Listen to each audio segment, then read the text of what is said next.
Hello students, last class में हमने topic start किया था sexual reproduction in flowering plants. ठीक है, आज हम उसी को क्या करेंगे, कंटिन्यू करेंगे। लास्ट क्लास में हमने एलएसआर फ्लावर का फिगर ड्रॉ किया था। एलएसआर फ्लावर के फिगर में जो किसी भी फ्लावर में जो सबसे आउटर मोस्ट लेयर होती है, आउटर मोस्ट पार्ट्स होते हैं, दैट इज थैलेमस। एक तो फ्लावर का स्टॉक होता है। यहाँ पे हम फिर एक रफ डायग्राम ड्रॉ कर देते हैं। ठीक है,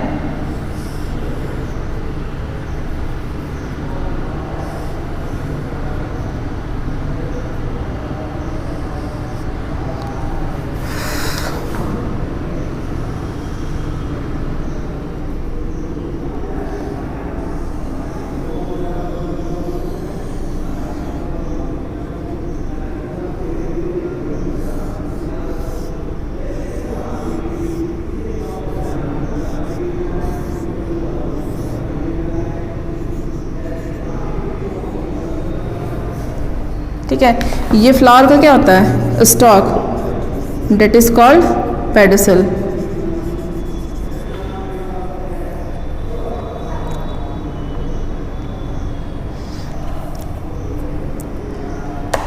ये थैलेमस।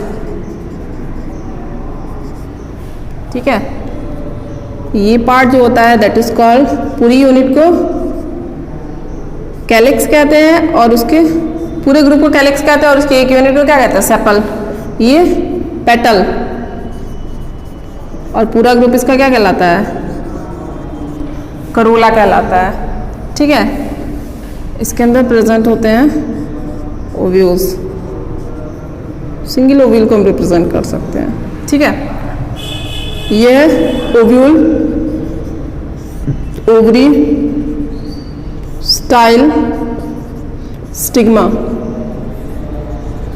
ठीक है, तो स्टिग्मा, स्टाइल, ओवरी, इनको कलेक्टिवली हम क्या कहते हैं, कार्पेल कहते हैं या पिस्टिल कहते हैं। ठीक है, और ये क्या होता है, किसी भी फ्लावर का फीमेल सेक्स ऑर्गन होता है, फीमेल सेक्स ऑर्गन। उसी तरह फ्लावर में जो मेल सेक्स ऑर्गन होता है उसमें ये एंथर और नीचे वाला पार्ट फिलामेंट। तो एंथर और फिलामेंट, इन दोनों को कलेक्टिवली हम क्या कहते हैं, स्टेमन कहते हैं। ठीक है, और ये फ्लावर का क्या होता है, मेल सेक्स ऑर्गन होता है। ठीक है, तो जनरली किसी भी फ्लावर में अगर हम देखें तो दो पार्ट्स होते हैं, एक तो फ्लावर के एसेसरी पार्ट्स होते हैं और एक रिप्रोडक्टिव पार्ट्स होते हैं। तो ये चीज़ हम लास्ट क्लास में डिस्कस कर चुके थे। ठीक है, अब यहाँ पे sexual reproduction in flowering plants में सेक्सुअल रिप्रोडक्शन के बारे में हम पढ़ रहे हैं। ठीक है, तो यहाँ पे देखते हैं कैसे मेल सेक्स ऑर्गन का डेवलपमेंट होता है, कैसे फीमेल सेक्स ऑर्गन का डेवलपमेंट होता है। ठीक है, कैसे पॉलन ग्रेन का ट्रांसफर होता है। तो बहुत सारे स्टेप्स होते हैं। ठीक है, इसके पहले हमने जनरल रिप्रोडक्शन का जब जनरल इंट्रोडक्शन दिया था तो उसमें हमने बताया था कि जब भी रिप्रोडक्शन होता है, ठीक है, सेक्सुअल रिप्रोडक्शन, यहाँ पे हम क्या पढ़ रहे हैं, सेक्सुअल रिप्रोडक्शन पढ़ रहे हैं फ्लावरिंग प्लांट में। तो सेक्सुअल रिप्रोडक्शन के जनरली 3 इवेंट्स होते हैं, एक तो प्री फर्टिलाइजेशन इवेंट्स, एक फर्टिलाइजेशन, और थर्ड जो होता है वो पोस्ट फर्टिलाइजेशन इवेंट्स होता है। तो अगर एंजियोस्पर्मिक फ्लावर में सेक्सुअल रिप्रोडक्शन के बेस पे अगर हम प्री फर्टिलाइजेशन इवेंट्स देखें तो ऑब्वियस ही बात है कि प्री फर्टिलाइजेशन इवेंट्स में वही इवेंट्स आएंगे जो फर्टिलाइजेशन के पहले के इवेंट्स होंगे। तो जनरली फर्टिलाइजेशन के पहले के कौन कौन से इवेंट्स होंगे, फॉर्मेशन ऑफ गैमेट्स, पहले तो होगा maturing of sex organ, sex organs का मैच्योर होना, और दूसरा आ जाएगा फॉर्मेशन ऑफ गैमेट्स, मेल में कैसे गैमेट्स का फॉर्मेशन हो रहा है, फिर फीमेल में कैसे गैमेट्स का फॉर्मेशन होगा। तो इस प्रोसेस को हम क्या कहते हैं, गैमेटोजेनेसिस कहते हैं। ठीक है, तो प्री फर्टिलाइजेशन इवेंट्स में सबसे पहले हम गैमेटोजेनेसिस के बारे में देखेंगे। ठीक है, उसके बाद फर्टिलाइजेशन इवेंट्स को देखेंगे और उसके बाद थर्ड जो होगा पोस्ट फर्टिलाइजेशन इवेंट्स, फर्टिलाइजेशन के बाद से कौन कौन से इवेंट्स होते हैं। ठीक है, उस चीज़ को हम डिस्कस करेंगे। यहाँ पे हमने फ्लावर के पार्ट्स के बारे में डिस्कस कर लिया।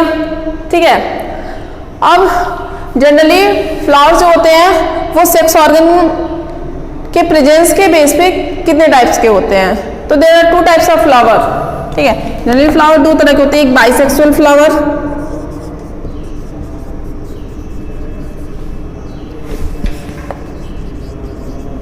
और सेकेंड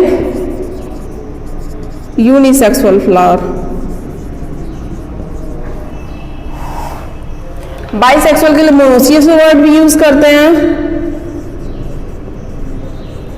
और यूनिसेक्सुअल के लिए डायोसियस वर्ड भी यूज करते हैं। ठीक है। बाइसेक्सुअल का मतलब having both male and female sex organ, having both male and female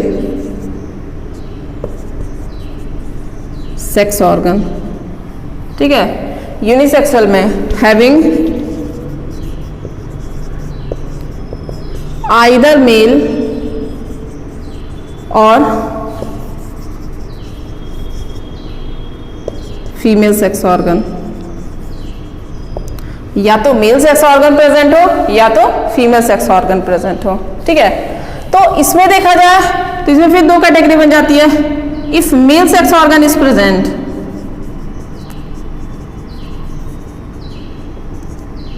if only male sex organ is present, तो फ्लावर के एंजियोस्पर्मिक फ्लावर के रिस्पेक्ट में देखें तो स्टेमिनेट फ्लावर, स्टेमिनेट फ्लावर, ठीक है। अगर if only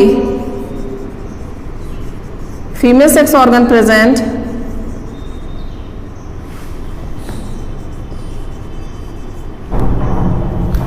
it is called pistillate flower.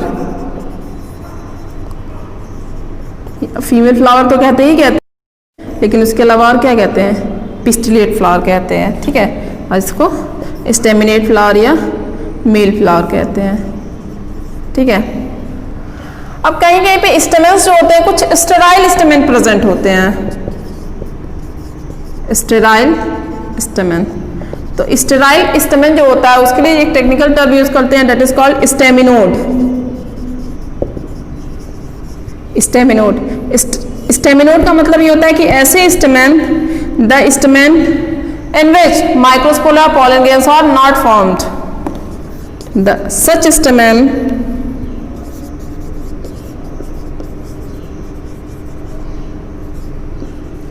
in which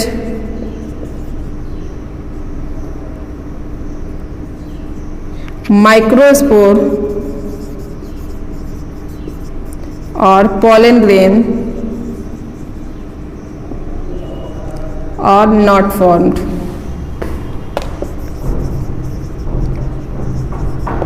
ठीक है। ऐसे स्टेमेन जिसमें माइक्रोस्पोर या पॉलन ग्रेन फॉर्म्ड नहीं होते हैं, वैसे स्टेमेन को क्या कहते हैं, स्टेमिनोड कहते हैं, ठीक है। इसी तरह का एक और वर्ड होता है पिस्टिलोड, स्टेराइल पिस्टिल के लिए यूज करते हैं,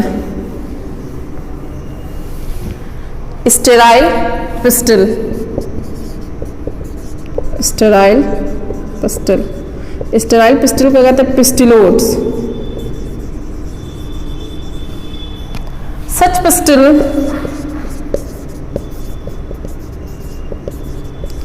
or carpel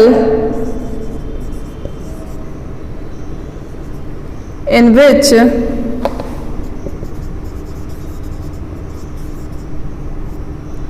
no egg or ova is formed, ऐसे पिस्टिल या कार्पेल जिसमें कोई एग या ओवा का फॉर्मेशन नहीं होता, such pistil are called sterile pistil, also called pistillodes. तो ये स्टेमिनोड और पिस्टिलोड का कॉन्सेप्ट है।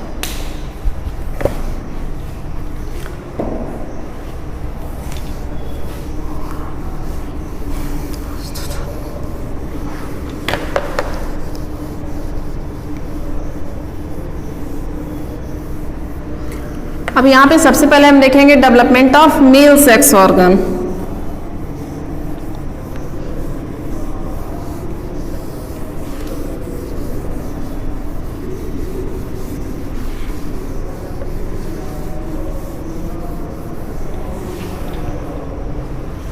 Development of male sex organ.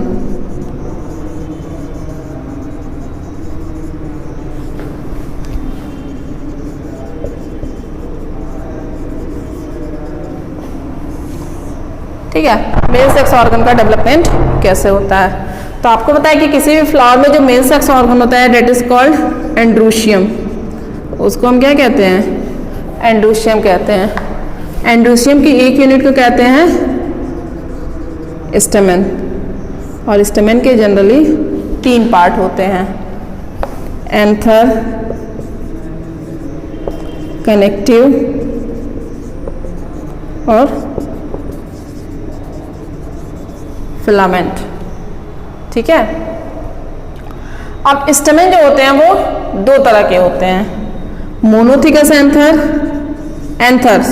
Stamen नहीं, मोनोथिकस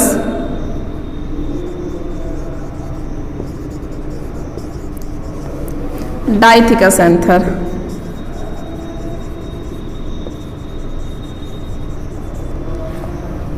मोनोथिकस एंथर का मतलब होता है the anther having 1 lobe, having 1 lobe, ऐसा एंथर जिसमें केवल सिंगल लोब प्रेजेंट होता है, इस तरह से।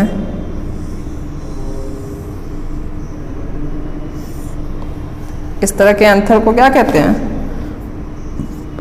Monothecous anther.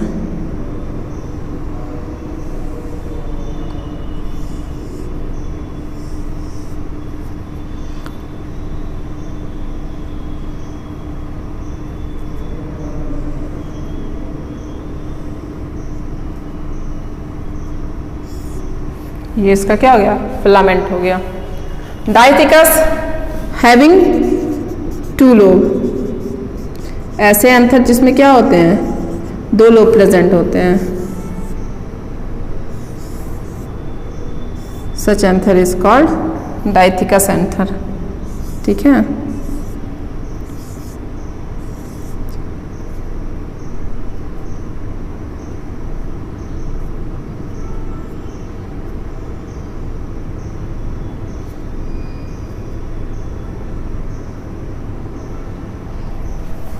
ठीक है।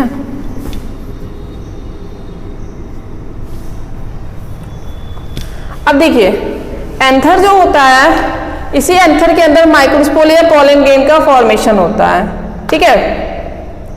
तो अगर एंथर मोनोथिकस है तो generally monothecous anther first year में आपने पढ़ा होगा मालवेसी फैमिली।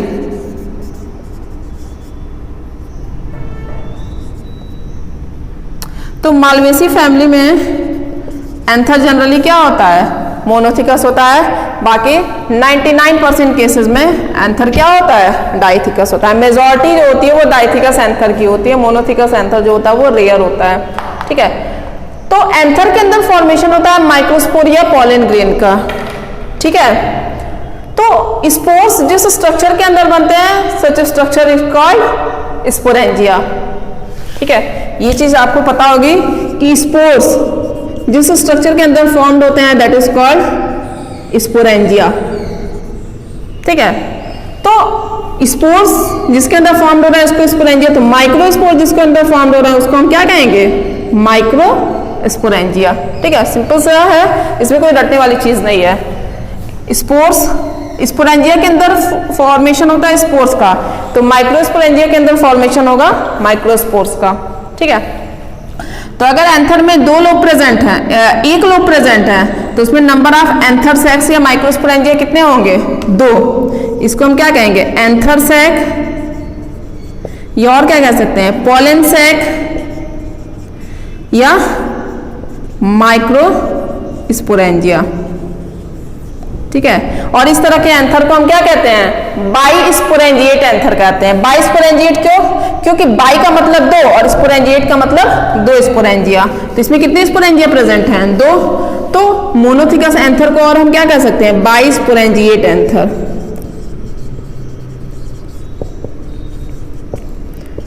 बाइस्पोरेंजिएट एंथर। ठीक है। उसी तरह डाइथिकस एंथर है जिसमें 2 लोब प्रेजेंट है। तो जब 1 लोब प्रेजेंट है तो 2 एंथर सेक्स प्रेजेंट है, तो जब 2 लोब प्रेजेंट होंगे तो ऑब्वियस बात है 4 एंथर सेक्स प्रेजेंट होंगे। तो ये क्या है? एंथर सेक्स, पॉलन सेक्स या माइक्रोस्पोरेंजिया। ठीक है। तो ये क्या है? डाइथिकस एंथर है। तो डाइथिकस एंथर को और हम क्या कर सकते हैं? 4 माइक्रोस्पोरेंजिया प्रेजेंट है, तो 4 टेट्रास्पोरेंजिएट। तो इसको हम क्या कहेंगे? Tetrasporangiate anther. Tetra sporangiate anther.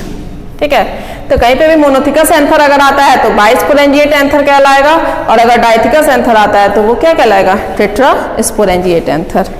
ठीक है, तो ये एंथर के टाइप्स थे on the basis of presence of lobes के प्रेजेंस के बेस पे कि कितने लोब्स प्रेजेंट होते हैं। ठीक है, जनरली आपने हिबिस्कस का फ्लावर्स देखा होगा, हिबिस्कस, चाइना रोज, जिसको कॉमन टर्म में हम क्या कहते हैं, गुड़हल कहते हैं। ठीक है, तो उसके फ्लावर में देखिएगा तो उसके फ्लावर में एंथर आपको कैसा दिखेगा, मोनोथिकस एंथर दिखेगा। ठीक है, लेकिन इसके अलावा रोज प्लांट अगर देख ले, रोज फ्लावर आप देखिए तो रोज फ्लावर में जब एंथर देखेंगे तो आपको एंथर कैसा दिखाई देगा, डाइथिकस एंथर दिखाई देगा। ठीक है, अब देखते हैं कि कैसे एंथर का डेवलपमेंट होता है।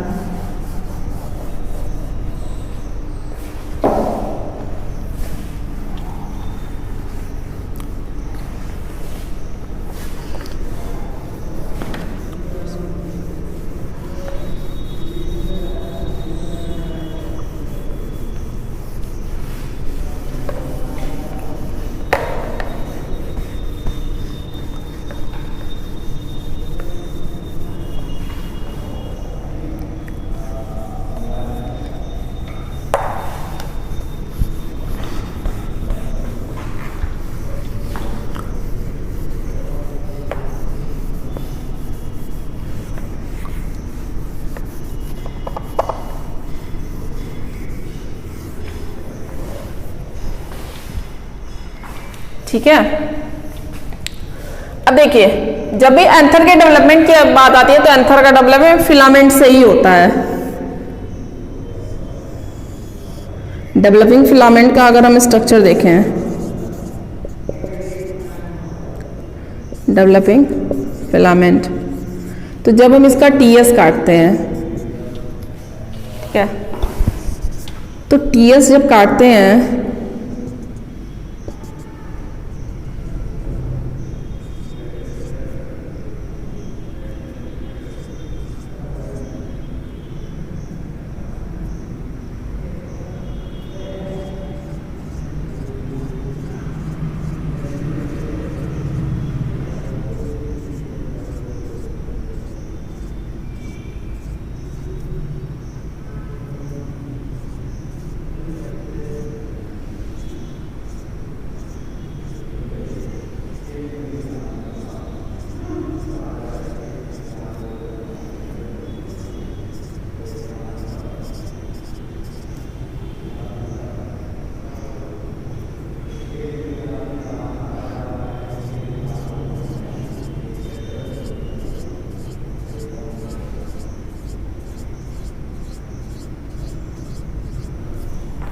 ठीक है, इसमें जो 4 कॉर्नर वाली सेल्स हैं वो डेंस प्रोटोप्लाज्म की वजह से बाकी सेल से क्या हो जाती हैं, थोड़ा सा डिफ्रेंशिएट हो जाती हैं।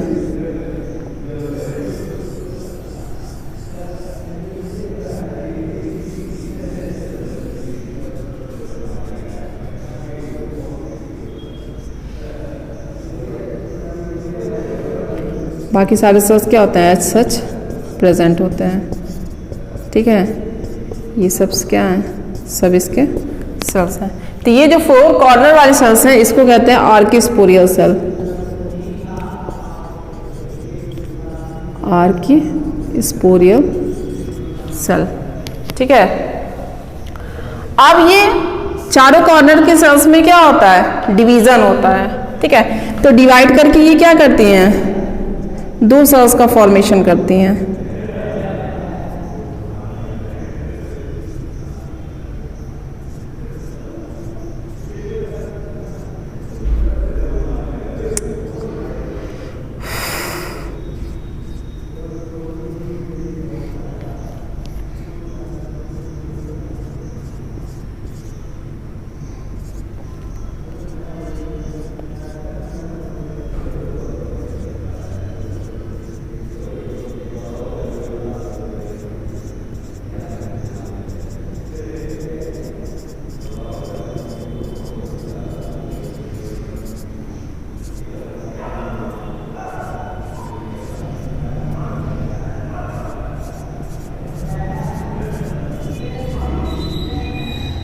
ठीक है।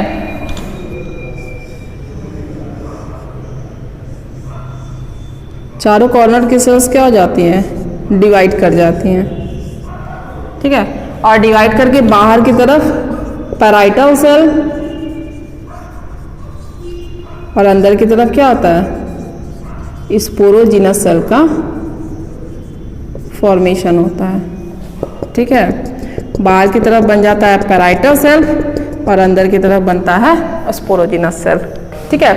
पैराइटल सेल जो होती है वो क्या करती है, वॉल लेयर का फॉर्मेशन करती है, और स्पोरोजिनस सेल्स जो होती है वो क्या करती है, स्पोर मदर सेल का फॉर्मेशन करती है, ठीक है।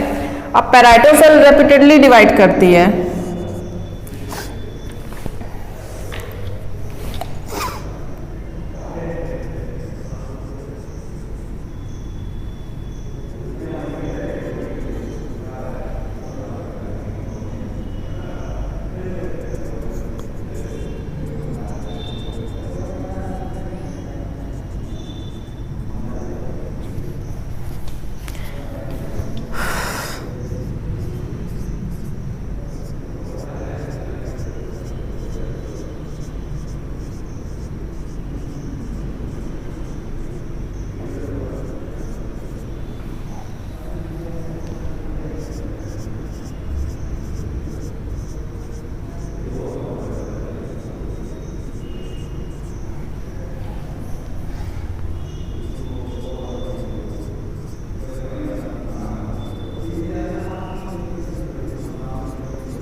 यहाँ पे जो प्राइमरी पैराइटल सेल है वो जितनी भी वॉल लेयर्स होती है उन सारे वॉल लेयर्स का फॉर्मेशन करती है। जो स्पोरोजिनस टिश्यू है, ये स्पोरोजिनस सेल्स हैं, ये स्पोरोजिनस टिश्यू का फॉर्मेशन करते हैं। मतलब ये जनरली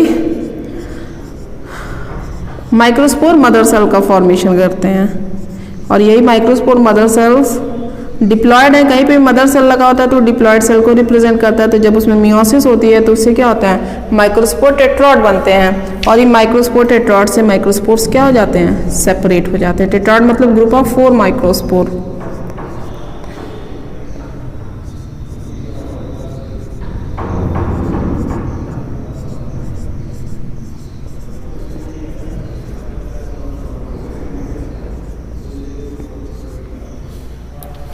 ठीक है, ये जो आउटर मोस्ट लेयर है डेट इज कॉल्ड एपिडर्मिस, इसको हम क्या कहेंगे, एपिडर्मिस। यहाँ पे ये थिन वॉल्ड सेल्स होती है that is called stomium, thin walled cells called stomium. ठीक है, it is hygroscopic in nature, it is hygroscopic in nature and help in dispersal of microspore। और ये क्या करती है, माइक्रोस्पोर के डिस्पर्सल में हेल्प करती है। ठीक है, इसके अंदर प्रेजेंट होते हैं बहुत सारे माइक्रोस्पोर मदर सेल।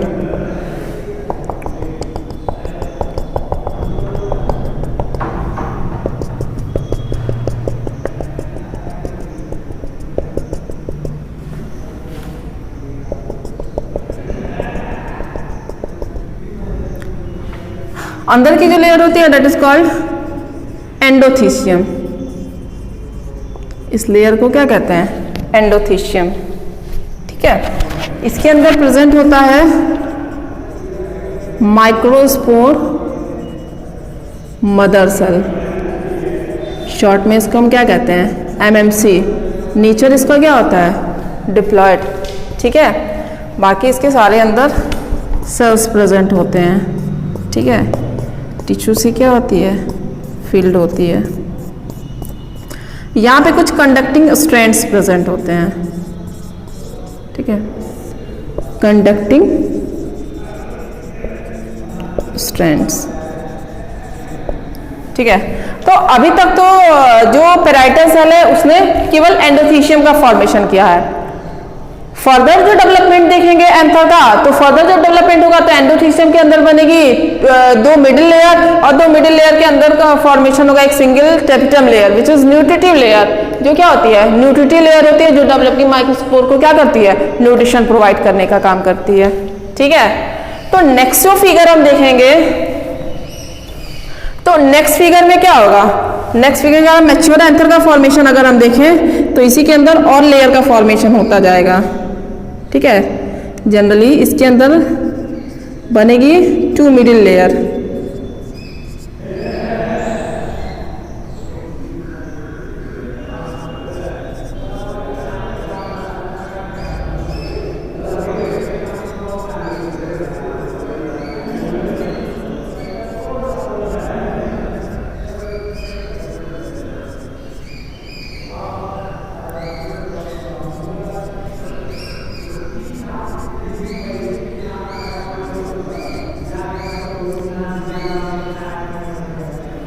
ठीक है, इसमें 4 लेयर आपको दिखाई दे रही है। सबसे बाहर की लेयर को एंडोथीशियम कहते हैं। सेकेंड और थर्ड लेयर जो है इसको हम कहते हैं मिडिल लेयर,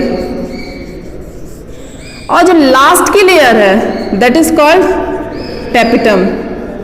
टेपिटम को और क्या कहते हैं, nutritive layer, is also called nutritive layer. और अब इसके अंदर क्या होते हैं, बहुत सारे माइक्रोस्पोर टेट्रॉड बन जाते हैं।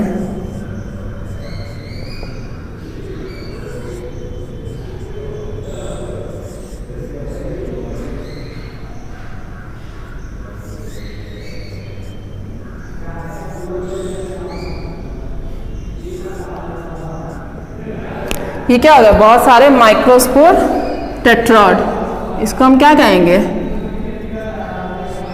माइक्रोस्पोर टेट्रॉड। टेट्रॉड का मतलब ग्रुप ऑफ 4 माइक्रोस्पोर। ठीक है, तो ये स्ट्रक्चर, ये एक मतलब मैच्योर एंथर सैक का स्ट्रक्चर है, ठीक है। तो बाकी स्ट्रक्चर को भी अगर हम ड्रॉ करें तो कुछ इसी तरह का स्ट्रक्चर मिलेगा। चारों कॉर्नर के जो एंथर्स होते हैं वो इसी तरह, एंथर सैक्स जो होते हैं वो इसी तरह से क्या होते हैं, डेवलप कर जाते हैं, ठीक है।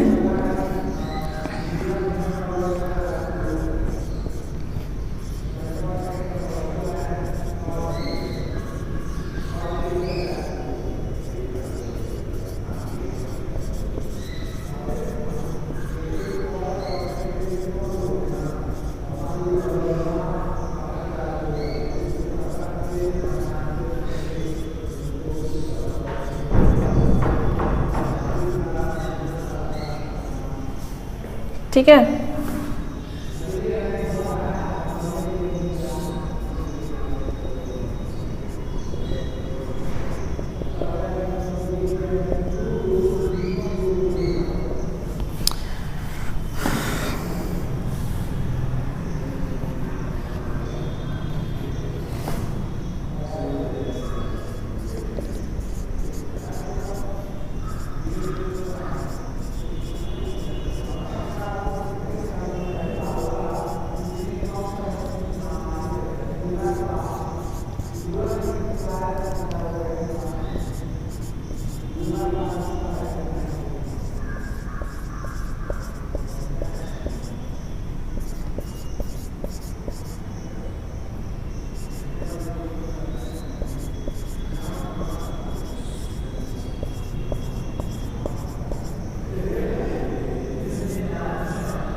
ठीक है, ये चार लेयर चारों एंथोसाइट्स के अंदर फॉर्म्ड हो गई। आउटर लेयर एंडोथीशियम, अंदर की सेकेंड और थर्ड लेयर मिडिल लेयर, और लास्ट लेयर जो है that is nutritive layer tapetum, ठीक है। और इसके अंदर पाया जा रहा है माइक्रोस्पोर टेट्रॉड।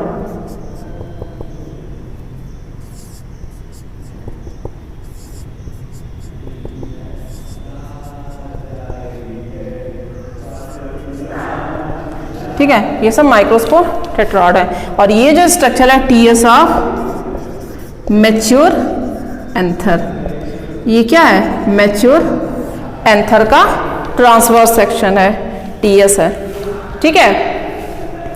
अब इसी तरह से फिलामेंट से ही क्या होता है, एक तरह से मैच्योर एंथर का डेवलपमेंट होता है, ठीक है। अब इसके बाद का डेवलपमेंट क्या होगा, इसके बाद का डेवलपमेंट होगा कि माइक्रोस्पोर टेट्रॉड जो है, इस माइक्रोस्पोर टेट्रॉड से माइक्रोस्पोर्स क्या हो जाएंगे, सेपरेट हो जाएंगे। माइक्रोस्पोर जब सेपरेट होंगे तो माइक्रोस्पोर के सेपरेट होने पर उनको न्यूट्रिशन की जरूरत होगी, तो उनको न्यूट्रिशन कौन प्रोवाइड करेगा, उनको न्यूट्रिशन प्रोवाइड करेगा tapetum. It gives nutrition to the developing microspore, it gives nutrition to the developing microspore और पॉलन ग्रेन,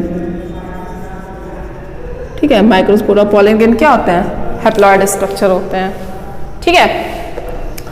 तो जैसे माइक्रोस्पोर टेट्रॉड से माइक्रोस्पोर सेपरेट होंगे तो उन माइक्रोस्पोर को न्यूट्रिशन में टैपिटम यूटिलाइज हो जाती है और मिडिल लेयर भी यूटिलाइज हो जाती है। मतलब रिमेनिंग क्या होती है, रिमेनिंग केवल एंडोथीशियम रिमेनिंग रह जाती है, ठीक है। तो जब माइक्रोस्पोर को न्यूट्रिशन मिलता है, वो मैच्योर हो जाते हैं। तो मैच्योर होने के बाद वो एक प्रेशर एक्सर्ट करते हैं एंडोथीशियम पे। तो एंडोथीशियम पे जब प्रेशर एक्सर्ट करते हैं तो दोनों तरफ की अपोजिट साइड की जो एंडोथीशियम होती है वो एक दूसरे की तरफ क्या होती है, रप्चर कर जाती है। और रप्चर करने पे दोनों तरफ के माइक्रोस्पोर्स क्या हो जाते हैं, फ्री हो जाते हैं। जब माइक्रोस्पोर इस एंथर के अंदर फ्री हो जाते हैं तो वो यहाँ पे प्रेजेंट है स्टोमियम। हमने कहा कि it is hygroscopic in nature and help in dispersal of microspore, मतलब एंथर के डेसेंस में हेल्प करती है। ठीक है, जब भी मॉइस्चर मिलता है तो ये मॉइस्चर को एब्जॉर्ब करती है और एब्जॉर्ब करने के बाद जब प्रेशर बहुत ज्यादा हो जाता है तो ये रप्चर कर जाती है। जैसे स्टोमियम रप्चर करती है तो ये बाहर की जो एपिडर्मिस है वो रप्चर कर जाती है। ठीक है, और माइक्रोस्पोर एंथर क्या हो जाता है, डेसेंस हो जाता है। Stomium help in the dehiscence of anther. Anther क्या होती है, रप्चर कर जाती है। और जैसे एंथर रप्चर करती है सारे माइक्रोस्पोर्स क्या हो जाते हैं, लिबरेट हो जाते हैं, फ्री हो जाते हैं। ठीक है, तो ये टीएस ऑफ मैच्योर एंथर है। बाकी का डेवलपमेंट हम नेक्स्ट वीडियो में डिस्कस करेंगे। Thank you.